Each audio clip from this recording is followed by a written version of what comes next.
گرفتاریاں نہیں رکیں گی 150 نوجوانوں کے اندر جانے کے بعد بھی, تو ہمارا پھر مطلب کیا رہ گیا. ڈی ایم صاحب نے کہا نہیں بیٹھیے, ابھی اور بات ہوگی. اب بیٹھنے کے بعد پھر بات ہوئی. اس پر پولیس کپتان مہودے نے یہ کہا کہ مجھے آپ لوگوں کی طرف سے کوئی کوپریٹ نہیں ملا, اور آپ نے انصار صاحب ایک دن پہلے الزام لگایا کہ پولیس نے کوپریٹ نہیں کیا.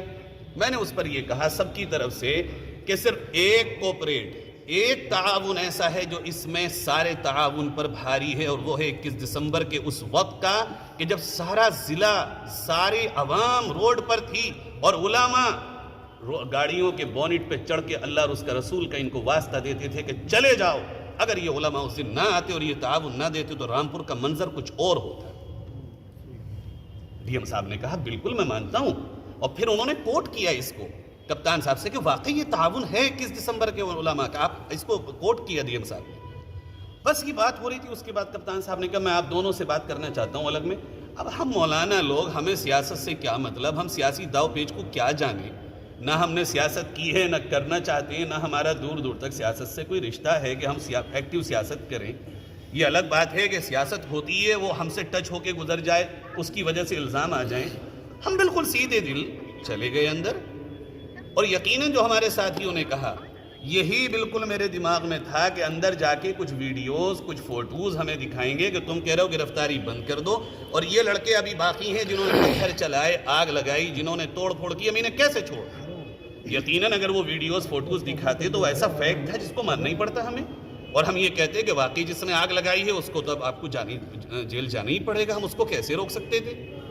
لیکن اس کا بالکل الٹا ہوا, اور جو نگیٹیوٹی سامنے آئی اور جو بیہیویئر سامنے آیا وہ بالکل انیکسپیکٹڈ تھا. سوچ نہیں سکتے تھے کہ یہ بیہیویئر کبھی اس چیئر پہ بیٹھے ہوئے پرسن کی طرف سے آ سکتا ہے, چونکہ آج تک ہم نے نہ جانے کتنی ملاقات کی. میں تو پورے ملک میں جاتا ہوں بیان کرنے کے لیے, بڑے بڑے ادھیکاریوں سے ملاقاتیں ہوتی ہیں, اور جیسا کہ میرے ساتھیوں نے بتایا میرے ہر 100 بیان میں سے 98 بیان بیہیویئر کو لے کے ہوتے ہیں, اخلاقیات کو لے کے ہوتے ہیں, مانوتا کو لے کے ہوتے ہیں, انسانیت کو لے کے ہوتے ہیں کہ انسانیت کو عام کرو. کتنی جگہ فساد ہوئے جہاں میں گیا بیان کرنے کے لیے, ہندو مسلم دونوں وہاں بیٹھے ہوئے ہیں, مجھ سے گلے مل رہے ہیں, بابا بھی یوٹیوب پر میرے بیان پڑھیں, آپ دیکھیں میرے اسٹیج پہ ہندو مسلم سکھ عیسائی بیٹھے ہوتے ہیں. جس کی شناخت یہ ہو اس کے ساتھ ہی بیہیویئر ہو تو دل تو دکھے گا. بہت تکلیف ہوئی ہے ہمیں, یہ آشا نہیں تھی, یہ امید نہیں تھی. انیکسپیکٹڈ چیز کوئی بھی ہوتی ہے تو دل ٹوٹ جاتا ہے, بکھر جاتا ہے. اسی درد کو لے کر کے ہم نے فوراً ڈی ایم صاحب کو بھی بتایا کہ ہمارے ساتھ یہ ہوا ہے. اب ایس پی صاحب مہودے یہ کہہ رہے ہیں اگر کہ ہم نے نہیں کیا ہے, سب کی طرف سے یہی مطالبہ ہے کہ آپ ڈی ایم صاحب کے دفتر میں جو کیمرے لگے ہوں ان کو سارجنک کر دیجئے. میں کم سے کم اپنی طرف سے کہہ رہا ہوں اگر اس معاملے میں ہم جھوٹے ثابت ہوئے, اس جامع مسجد کے منار پہ چڑھا کر کے ہمیں پھانسی لگا دیں, ہم تیار ہیں. اگر ہم جھوٹے ثابت کہ ہمارے ساتھ مس بیہیو نہیں ہوا ہے. اسی کے ساتھ اپنی عوام سے بھی یہ کہنا چاہیں گے, ہمارے نبی صلی اللہ علیہ وسلم کا طریقہ یہ ہے کہ غصے کا جواب محبت سے دو, اسی محبت سے ہم انشاءاللہ جواب دیں گے. بدامنی, کسی طرح کی کوئی کراؤڈ, کسی طرح کی بھیڑ ہم اکٹھی نہیں کر رہے ہیں. ہم صرف یہی کہہ رہے ہیں کہ ہم اپنے غصے کا اظہار کریں گے, اور اگر آپ کو لگا ہے مانوتا کے ناطے, آپ کو لگا ہے انسانیت کے ناطے کہ مجھ سے کچھ برا ہوا ہے, ہم آپ کو یہ بھی نہیں کہیں گے آپ آ کر کے معافی مانگیے. آپ کے عہدے کے لائق یہ بات نہیں ہے کہ آپ سارجنک معافی مانگیں. کم سے کم آپ 2 بول اظہار افسوس کے اور کھیت کے جتا دیجئے, یہی ہم پھول سمجھ کر کے اپنے دل میں رکھیں. اس سے زیادہ اور کچھ نہیں کہیں گے. اور اگر ایسا نہیں ہوتا ہے تو ہم نے ڈے بائی ڈے پروگرام دیا ہے جس میں ہم اپنے دکھ کا اظہار کریں گے, اس سے زیادہ کچھ نہیں, تاکہ لوگوں تک ہمارے دکھ پہنچ سکیں. ہم لاکھوں لوگوں کی نمائندگی کرتے ہیں, ہم سے لوگ نہ جانے کتنی امید لگاتے ہیں کہ ہماری بات کہی جائے گی. وہی بات تو ہم نے کہی ہے.